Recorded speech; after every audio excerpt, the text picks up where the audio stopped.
Thank you guys so much for coming and supporting this event with Steer for Worth. I'm really excited about this panel. So we're going to be talking about public safety, and I wanted to read to you guys exactly what public safety was, from the internet, just in case. So public safety refers to the well-being and protection of everyone in the community. It is a responsibility of the government to ensure that people are safe from harm and danger. This includes things like preventing crime, responding to emergencies, and making sure that buildings and roads are safe to use. So I'm gonna take a step back. My name is Patrice Jones. And I want to go ahead and introduce you guys to the panelists. I'm really excited. So we have Tamera Hutcherson. I said it right? No, Tamera. Tamera Hutcherson. Her pronouns are she and they. She is an abolitionist, grassroots organizer, a poet, birth worker, and death doula from Southern California who currently resides in Dallas. She is the former Tarrant County community organizer with the Texas Jail Project, a statewide organization that advocates for and with incarcerated people in Texas county jails, and former civic empowerment organizer with United Fort Worth. So give it up for Tamera. Me and Wesley talked about that back and forth. Like, I'm so sorry. Tamera, I got it. All right, so now we have Mr. Vance Keyes. He is a United States Marine Corps veteran and has worked as a dedicated public servant for over 20 years as a police officer. He is currently a captain and has held investigative, supervisory, administrative, command, and executive assignments. Vance has especially worked to improve the quality of life for marginalized groups and underrepresented communities. He continues to remain a part of the community and assist others. He is a graduate of the FBI National Academy, Senior Management Institute for Police, and Leadership Command College of Texas. Vance is an advocate for government transparency and accountability. All right. And then we have Miss Huma. Am I saying it right? It's Huma. It's okay. Nobody gets it right. Huma Yasin. She is a criminal defense attorney and former public defender, writer, activist, and vegetable gardener. Woo woo!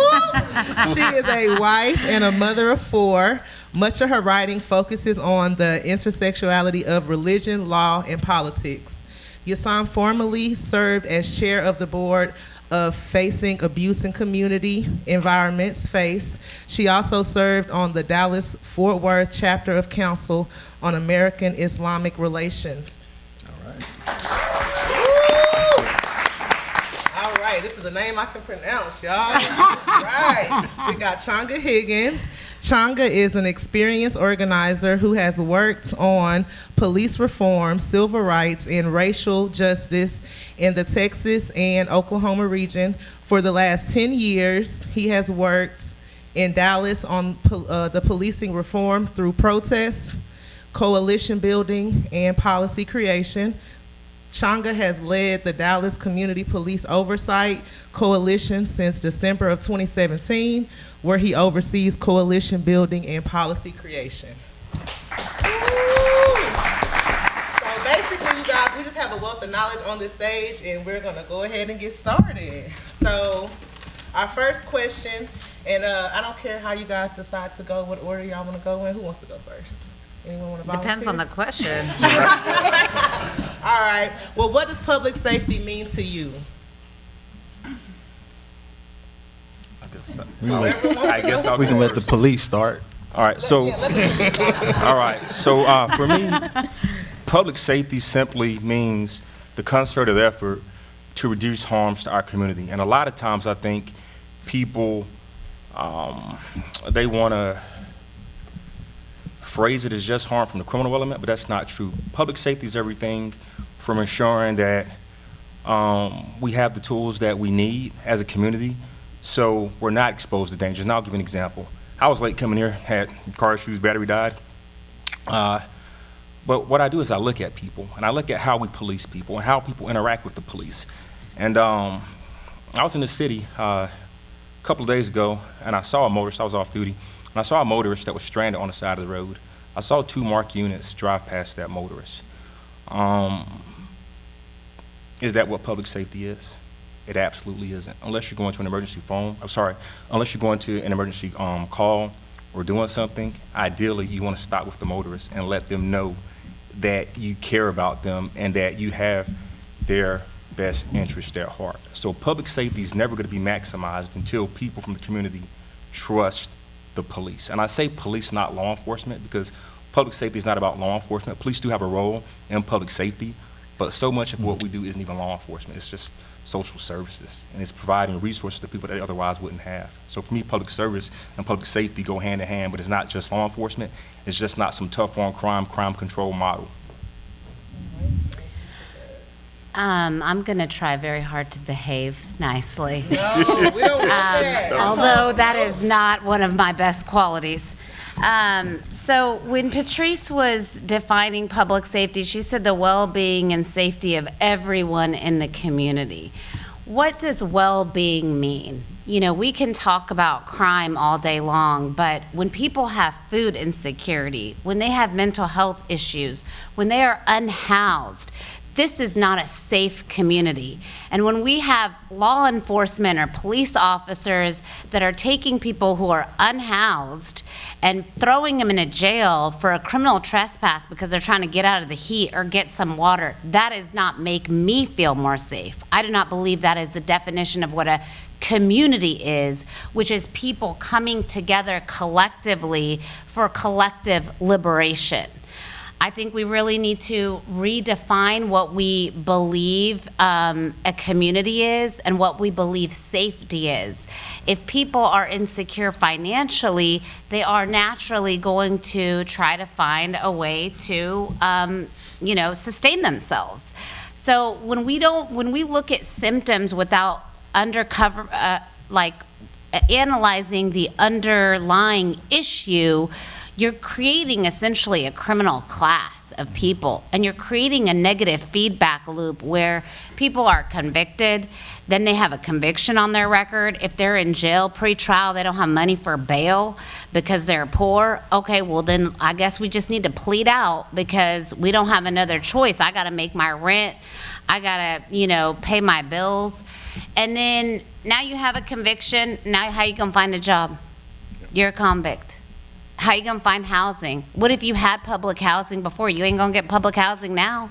So these are all issues that are intertwined, and until we really think about them on a deeper level, I think that public safety is elusive. Law enforcement is, they're there. I'm not saying anything negative about law enforcement yet, but what I would say is that we are criminalizing a lot of times social issues. We're criminalizing people who are poor. Oftentimes they're people of color. We are criminalizing people who have a physiological substance addiction. And we're criminalizing people who oftentimes have mental health issues that have been either undiagnosed, underdiagnosed, or perhaps they've been medicating using substances off the streets instead of, substances that they could get from a physician. Thank you. Who wants to go next? Y'all get mouthfuls, right? Woo! Education, baby. You're gonna learn today. Yeah, thank you for that. You said a lot of what I wanted to say. So what does public safety really mean? Well, I can only speak from my own experience of working with incarcerated people. On the other end, in my role with Texas Jail Project, a lot of times I would take phone calls from people that were incarcerated primarily in Tarrant County Jail and Dallas County Jail. And in my eyes, jail is a microcosm of every issue in society. It doesn't actually fix the problem. I think we need to ask ourselves, why do people resort to what we deem as crime? And when I think of crime, honestly, I think of it as a social construct in a lot of ways. And I agree, there's been a lot of criminalization around poverty and houselessness. And so, yes, we need to, when I think of public safety, I think of community care and services. like, again, food insecurity, housing, jobs. When I interacted with a lot of people, the recidivism rate was so high because a lot of them, it was like a revolving door. A lot of them, when they would get out, they're like, I don't know where I'm going to go. I don't know how to get a job. Or they wouldn't even have the actual documents they needed to actually secure a job. I would also run across a lot of families that were financially burdened, and a lot of them needing help with having to pay rent, bills, or seeing if they could receive support about trying to make bail for their family member, because that family member was actually their only source of income sometimes. And from my own personal experience, I can say to you, I'm somebody that does actually have a mental health diagnosis. And during a mental health crisis, I actually did have a very poor experience with law enforcement because of that. I can also speak to the fact that a lot of the people that I interacted with were primarily women that were incarcerated. And a lot of times, I would hear stories, and a couple of them really stand out to me, about how some of them were dealing with, intimate partner violence or domestic violence, and as a result ended up incarcerated themselves. And so, as a woman myself, it makes me ask the question, how can we rely or create networks within our own community to hold each other accountable, while also providing each other with the resources that we need, because we see systems again and again failing us. And in my eyes, honestly, they were designed that way. That's facts. Thank you for that.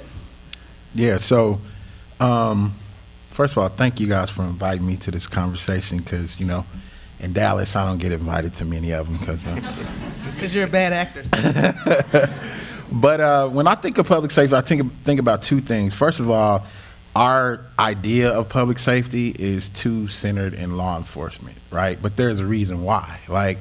And so if you ask why enough times, the answers you get are going to lead you to slavery, right? And the way that law enforcement evolved in this country was really directly related to slavery, right? I think that's kind of common knowledge now.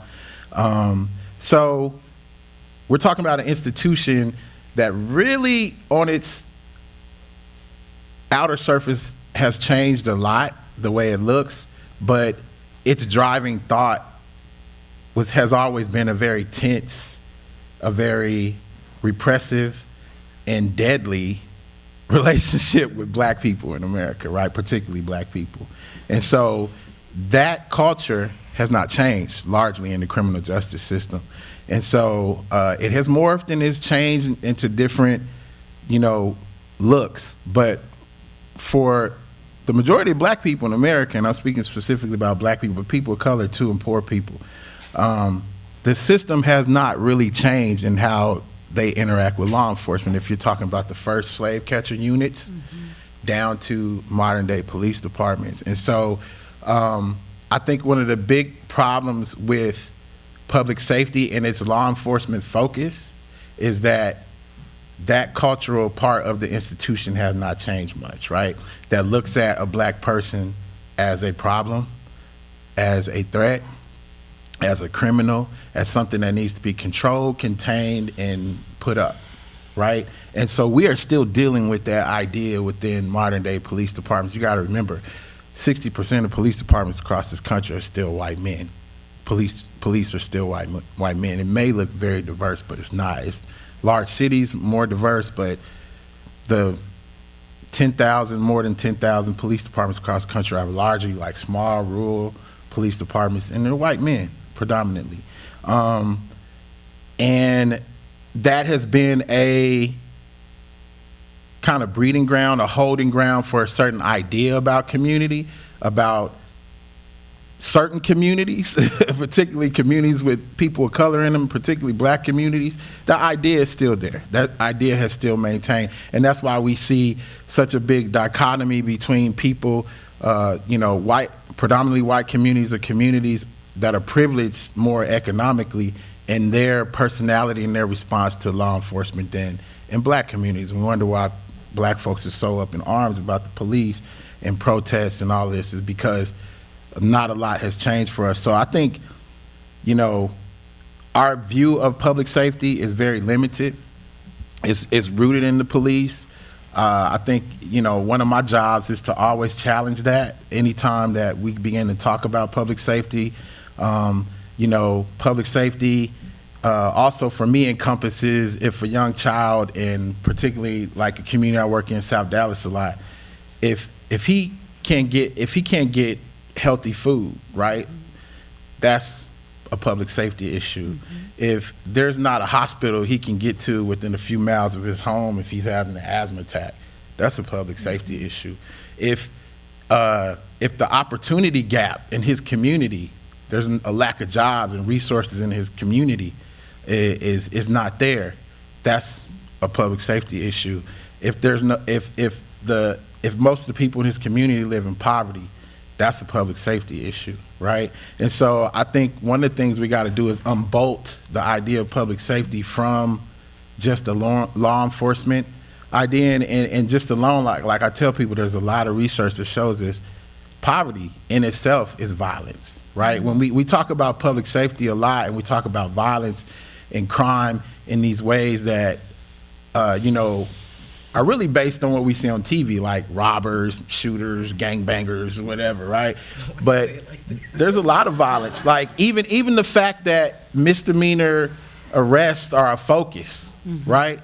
Arresting poor people, right? Like I have people I work with in the community who can't afford to pay a $300 or $400 ticket if they get stopped by the police. It destroys their whole economic stability because, you know, maybe they work at FedEx and then they got a side job in the evening. So I got guys coming to me saying, I lost my job because I sat in jail for a week. So now I got to go, literally, I'm going to go sell marijuana for the next week so I can pay rent. So he's like, I was doing everything right, but because I got stopped and I can't afford that ticket and went to jail, or maybe I had a warrant because it's a cycle, right? So I didn't have my driver's license because I can't afford $500. Stop. Too long? It was good though. It was good. It was good. But you know, these guys are saying, look, I'm doing everything right. I gotta get up. But I'm taking penitentiary chances. I'm gonna let you finish. Go right? ahead. So the social costs, I'm done. The social costs. So for every dollar of incarceration, we spend $10 in social costs that we pay for as taxpayers and everything in the community, and that's never talked. Take the panel back. Thank you so much, Changa. You gotta stop me because I don't know. Listen, okay, y'all, 2 minutes. All right. All right, 2 minutes. Well, we only got 40-some minutes now. 2 minutes, y'all. I'm gonna set a timer, and then when you got 30 more seconds, I'm gonna snap. Is that or what y'all doing? Yeah. What y'all been doing? 2 minutes? Can we try? But y'all are hitting it. I'm excited. Y'all know I'm here for this. So, all right. Next question. What is Fort Worth prioritizing when it comes to safety? I yield my time. I just have one quick answer, and then I'll let down. I mean, they're prioritizing arresting poor people.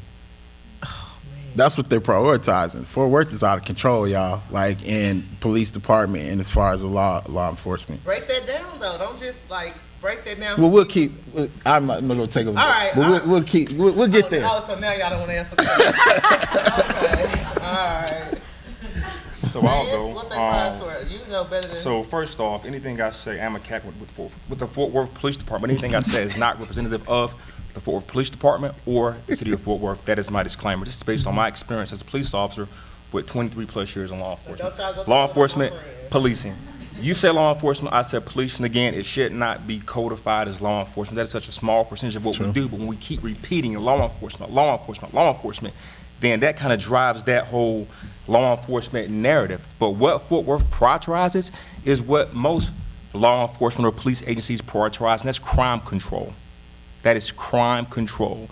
That is the hammer. We show up, we're going to arrest you. I don't disagree with anything that any of you have said. absolutely spot on. What I'll say is this, though. You can't expect the micro level, at the level of Fort Worth, for that to change. It's macro, right? It's called racial threat theory. As minority populations increase, police numbers increase. Who's not going to take a job as a police officer if you're being offered that opportunity, right? But what that translates into is more arrests in black and brown communities, plain and simple. And so if you want to change it, you have to change it at the street level, at the policy level. We don't have civilian oversight here in Fort Worth, and it's a damn shame. Because I don't know the job that you can go to and have the amount of authority and responsibility that we have as police officers, and you don't have an external body to control that power, to regulate that authority. You just don't see it anywhere else other than in policing. And there's research that supports that. I'll stop because I'm probably at 2 minutes. Can I just respond to that without answering your question, Patrice? I'm sorry. I mean, I think that I appreciate what you said about crime control. I think the problem is how we define crime. You know, what are we defining as crime, first of all? And then the second thing is the civilian oversight over police. Well, we have Supreme Court, basically, the SCOTUS has manufactured this doctrine called qualified immunity.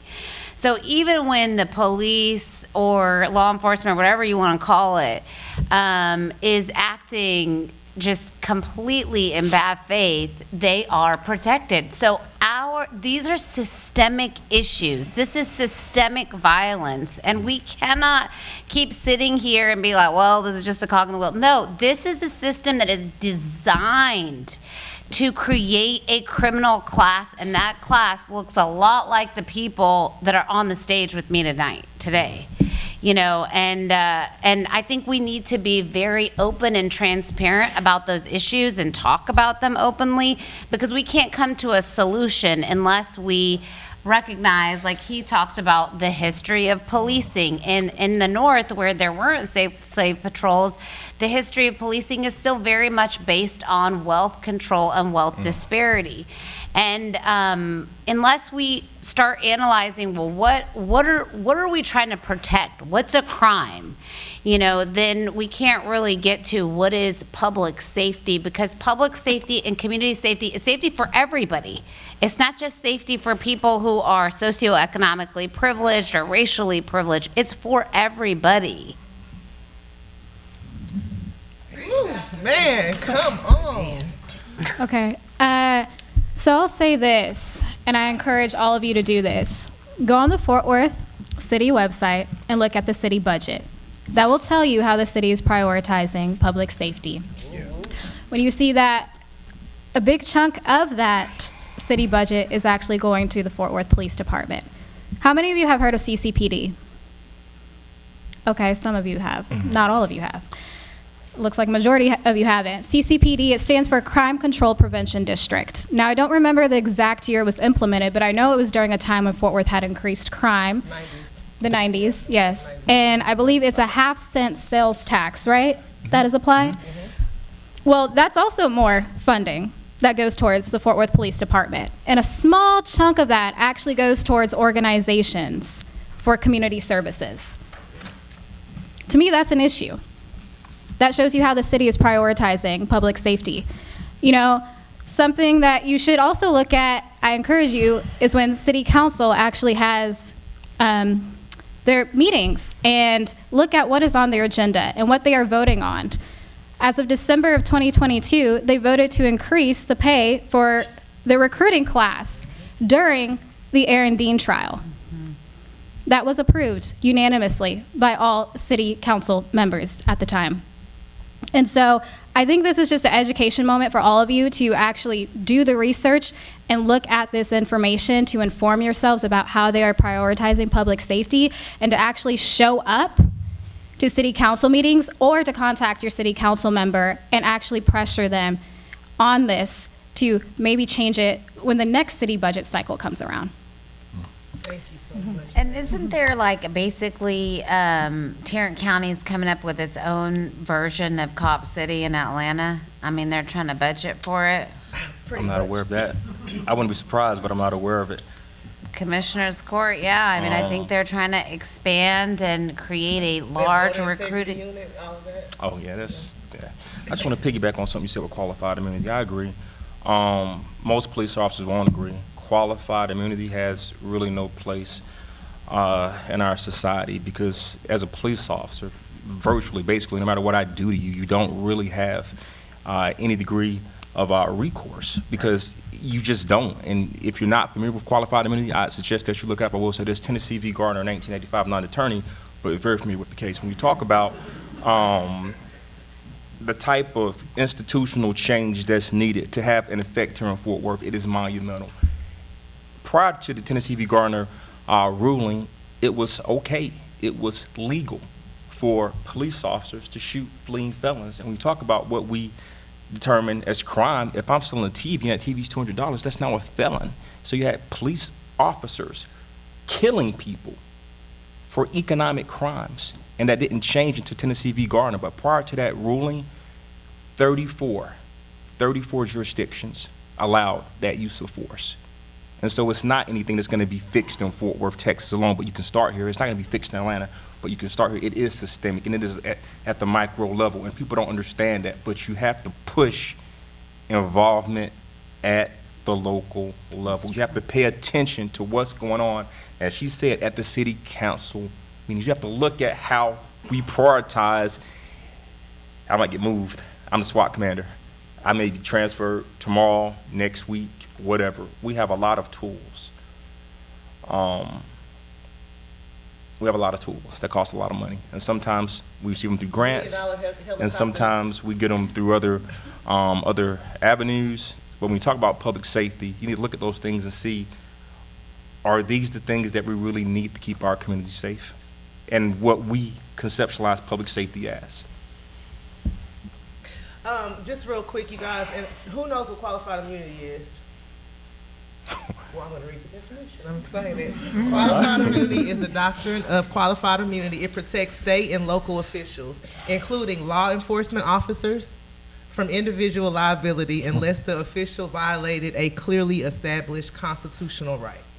Which is almost impossible, by the way. Yeah, and it's beyond that, because it's really beyond that definition, because basically, even if I violate your rights, then the courts have to have ruled that there was a similar instance where someone was told that they can't do that. And you're never gonna find two exact scenarios where that person was told exactly you couldn't do that, right? So there's always this loophole. And again, I'm a police officer, love being a police officer, but I don't have a problem with our discretion, our authority, our power regulated if that power is supposed to be in service of the community, and that means everybody in the community. So what do you guys think is missing from Fort Worth when it comes to public safety? Like, what is Fort Worth missing when it comes to public safety? And I mean, I know we can say not just Fort Worth, but it probably applies to many other cities here in America as well. What are we missing? You guys have said resources a lot, so is that the biggest thing that we're missing, you think, in the most marginalized communities? So I personally think that, I think it was last year, Fort Worth stopped arresting, or it was kind of like discretionary assign release around Class C misdemeanors. Yes and no, that was kind of the case, but what happens? The jail was full. Cyclically, yes. As the jail becomes overpacked for misdemeanor arrests, then we stop arresting people for certain violations. And if we can stop arresting people for certain violations when the jail is full, logic would have we could stop arresting those people when the jails aren't full, because those are types of arrests that lead to packed jails to begin with, right? Yeah. I would say what we could do better, just from my perspective, is probably pretextual stops that improve public safety. If you can't afford to pay your light bill, or if you can't afford to pay your, to buy grocery or insurance or whatever, your medical bills, are you really going to have time to register or have the money to register your car? Are you really going to be worried about, I don't know, maybe a license plate light? Those things are not public safety issues. Those things disproportionately affect black and brown people, and they do not improve public safety. I'm a fan of intelligence-led policing, not stats, but you go where the violent crime that most impacts the community, you find an avenue for addressing that in concert with the community. So I think pretextual stops are something that we could actually look at doing away with in Fort Worth. Yeah, and can I jump on the back of that?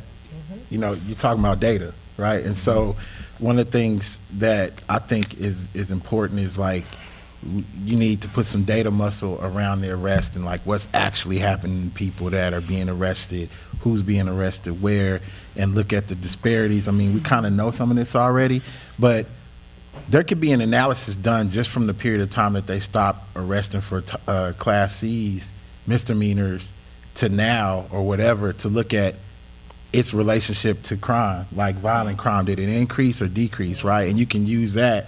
You know, you don't have to take our word for it. You can look at the numbers to see that, hey, you know, letting these people be out of jail didn't make our communities any more dangerous, right? And so I already know, just because I'm looking at the research from around the country, when you deprioritize misdemeanor arrest in these pretextual stops, which is kind of like, you know, Texas' version of stop and frisk is like a pretextual traffic stop, right? Most of the people who end up dying, the use of force, all this stuff around the things that, even if we look at it from a business standpoint, cost cities money in lawsuits, are from misdemeanor interactions with people. Most of the people that you hear the names of people who die, whether they be in jail or they are on the news, those are misdemeanor interactions. Those people should not be dead over a misdemeanor interaction. But it's the fact that they're right. But it's the fact that they're being stopped at all, right? Or being arrested, or in the process of being arrested, they're killed. So that can reduce. That can have a lot of social benefit. That can have a lot of social benefit, right? So one of the things just real quick, in Dallas, I was just talking to the sheriff, and I was like, half of the people in here on pretrial are women. I was like, what's happening? Oh, that's my timer? What does that do to the social fabric of your community when all the mamas are locked up? You know, what are those kids doing? You know?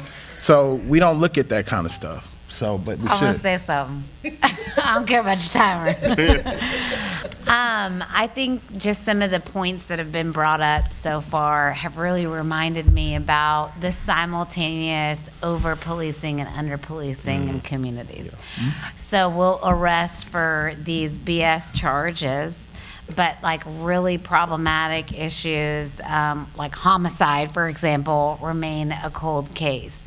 When we talk about public safety also for larger issues like aggravated assault with deadly weapon, rape, like these more serious crimes where there are victims involved, there is a lot of community trauma. I mean, I deal with clients who have been charged with some very heinous offenses. I see the humanity in them. I understand their flight or fight reflex, and I understand that this did not happen today. This happened starting from when they were in the womb. We have to heal as a community, as a people, as a population. Somebody didn't, people don't just one day decide to pick up a gun and shoot it. Especially if you live in an area where violence is the norm, then you have to have a gun to protect yourself. And you may not make the right decision always about when the appropriate time is to use that force. Additionally, for example, if you have been charged with a felony of maybe selling something, a financial issue, you are prevented from carrying a weapon, which you may need to survive. So there's all kinds of different issues. And then if you do carry that weapon and you're found out on a pretextual stop, here you go in prison again. It's third-degree felony. So, I mean, there's just a lot to be said about trauma as one of the main sources for how crime, what we call crime, manifests. And the mental well-being of our community that is very much intertwined with economic security, mental health, and access to food, water, and resources. All right, anybody else want to Questions. No, I haven't said anything yet. Go ahead. Okay, I think an alternative we do need, and I'll keep pushing on this one, is a non-police response to mental health crises. Now, I know Fort Worth PD does have the crisis intervention team, and last time I had checked, I don't know if this is still true. They It was understaffed and underfunded. No. no. That it is a co-responder model. I don't know, is that correct or no? I'm not really familiar. I know we have a crisis intervention team. I know there's a civil response team that responds to nonviolent calls, basically report calls, but I'm not really familiar with what the crisis intervention team does in depth, other than they do respond to certain calls for people in crisis, be it employees or the public. Okay. And why I say we need this alternative is because Tarrant County Jail, majority of people that are in there do have a mental health diagnosis or have had a history with using substances or have an intellectual or developmental disability.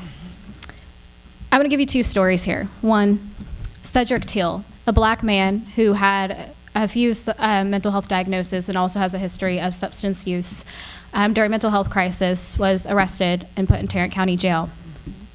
He died from COVID while in jail. Second story, Kelly Maston, last year, is a white woman who was epileptic, is epileptic, and also has a severe developmental disability that causes her to have frequent seizures.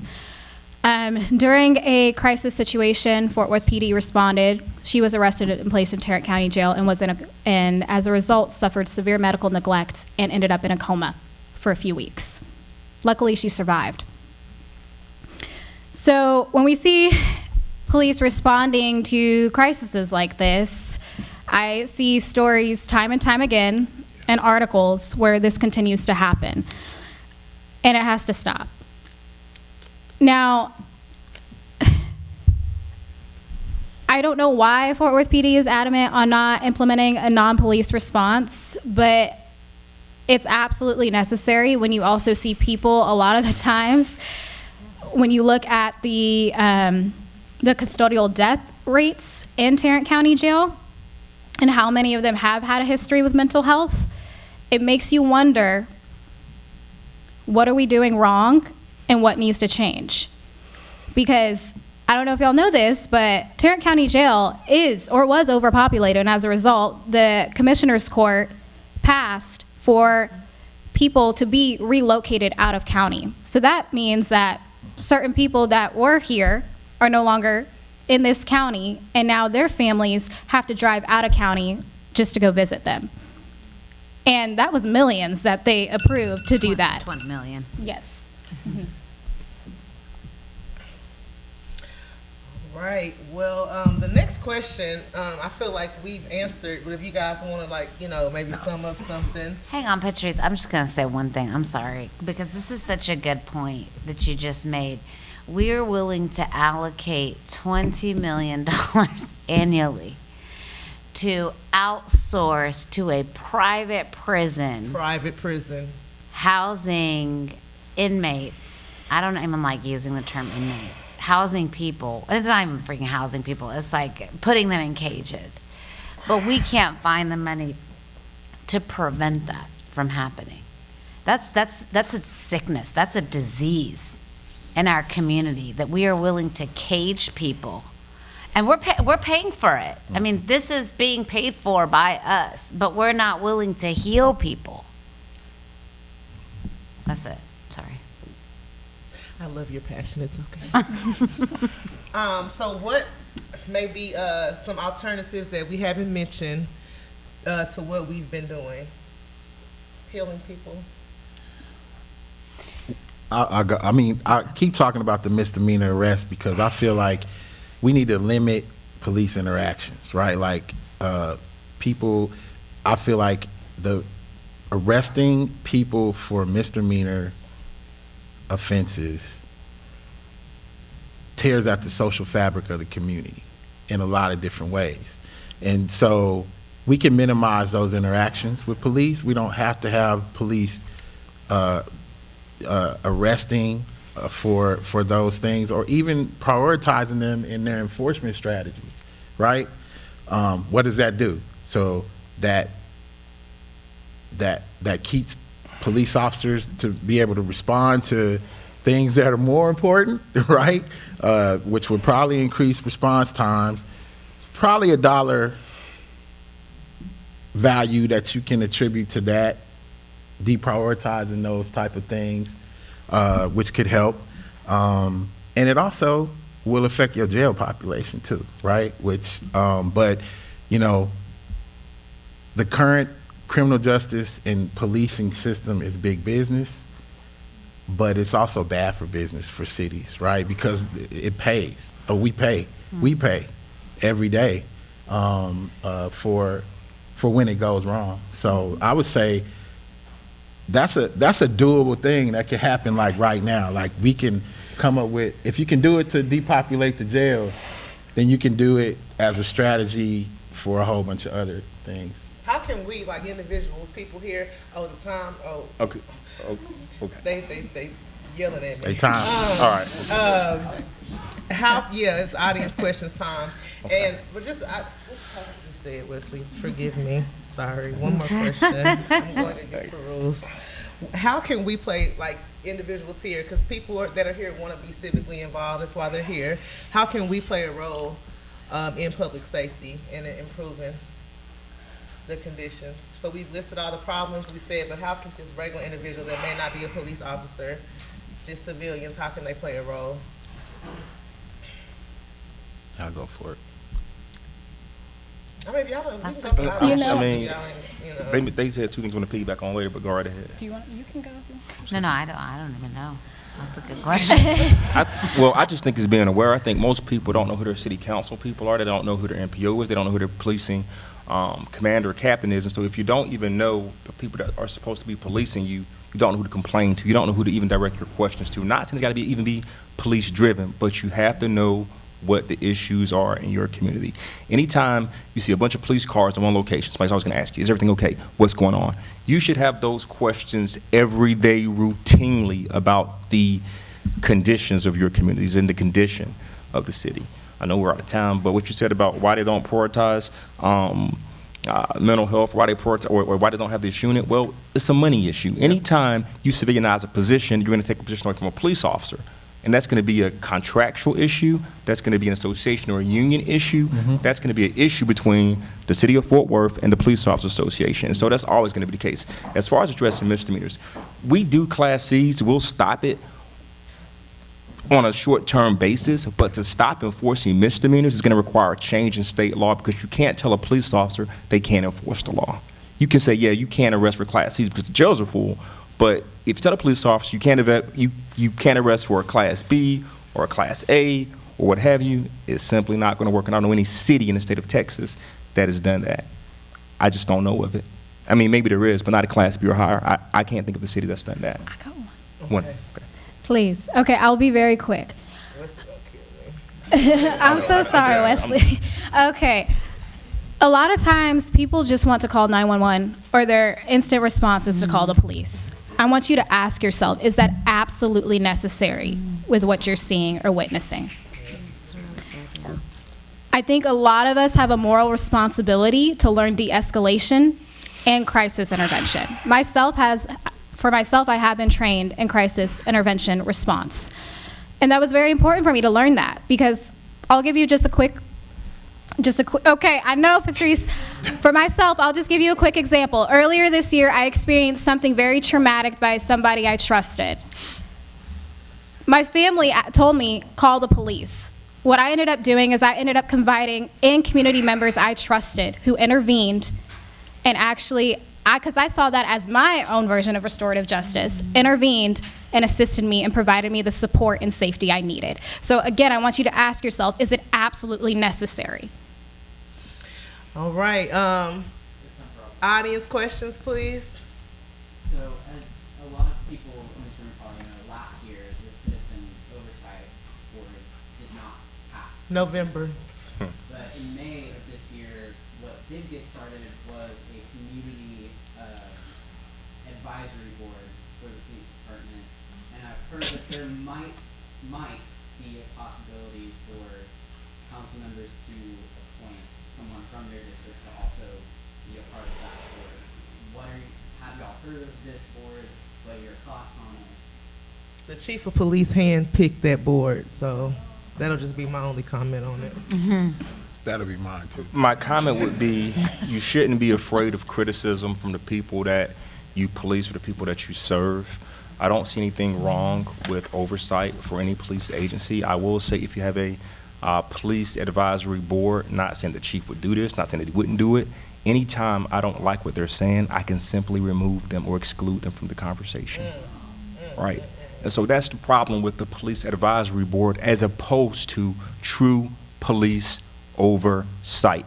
And if the same city council that shot down police oversight are handpicking people to sit on this board, I'm not impressed. I believe the communities should select the people that have the voice in their communities. We had a question. Did you have a question? Yes, ma'am. I was actually just going to make some comments because Go ahead. obviously all this stuff will burn up inside when we listen to it, right? So, Whew. exactly. Story of my life. I just recently did a panel last week on the Chris Como show about crime in America. So I was there, and you know, you heard from people in Chicago and people in New York too. So, but when it comes down to it, I think a lot of people expect like a top down, like their politicians and their police to enforce things and to make their community better. But really, it goes with that. It needs to go the other Community. way. Yep. And the police are there to protect and serve. So they need to get out there in their community and meet their community people and show that there is like they're not there just to enforce crime, but they're there to help, you know, Some relationship building. relationships, exactly. So it's just something, and I think that some of the problem can stem from social media and all the buzz, and that includes what's that Nextdoor app. Yeah. Yes. I can't even like on my It's a scary place. you know, who like came and whatever with your trespassing and all this other stuff. Like, and I had a neighbor recently who was like, a little kid was ding dong ditching, and she was like, if he only knew, you know, what kind of guns I have. Oh my I gosh. was like, are you kidding me? And then I asked my stepson about the kid, and he rides his bus, and he was just like, it was just a prank. You know, so this kid. We used to do that as kids. I He did. put me out in a situation, and he had no clue what's happening on the Yeah. So anyway, I just think it's like, it has everything to do with like community level Yeah. and how people need to quit expecting things top down and start like acting. Be the change they want to see. Yes, I love that. Organize. Earlier, the comment about data, which I really appreciate. I think data is how you objectively approach situations in a way that prevents personal opinions and biases from entering into policy decisions. I also know sometimes data can be difficult because depending on the types of person, the types of people who are receiving the data, collecting the data, can introduce their own biases into it. Sometimes that data is reviewed privately through executive sessions and stuff like that. And I know we have someone who's kind of on from the internal side of things, and we also have community members who are kind of on the outside of the world. Can y'all talk a little bit about the importance of not only the data, but how we receive the data, and maybe some ideas for controls on making sure that that data is accurate, clear, and available? So I'll jump on it Great question. really quick. In terms of what just upsets me the most is when we have politicians or even police executives to give these stats, and they tell you, well, we're down 14%. Well, instead of saying we're down 14%, ask how many offenses there were last year as opposed to offenses this year. Because if you're down 14%, and that's just one arrest, or that's just one less crime, you're not really doing a whole bunch. And I'll say this, if you take credit for crime decreases, then logically you have to take credit for crime increases, right? So just be honest about your capabilities, what it is that you can and can't do, and don't throw out just percentages. Give the actual numbers. That's really, really important when you talk about data for crime, or even stops and arrests. Yeah, I think, data, so for me in my experience, in 2019, I actually co-authored and then negotiated with the city for the Office of Police Oversight and the... This is in Dallas. Yeah, in Dallas.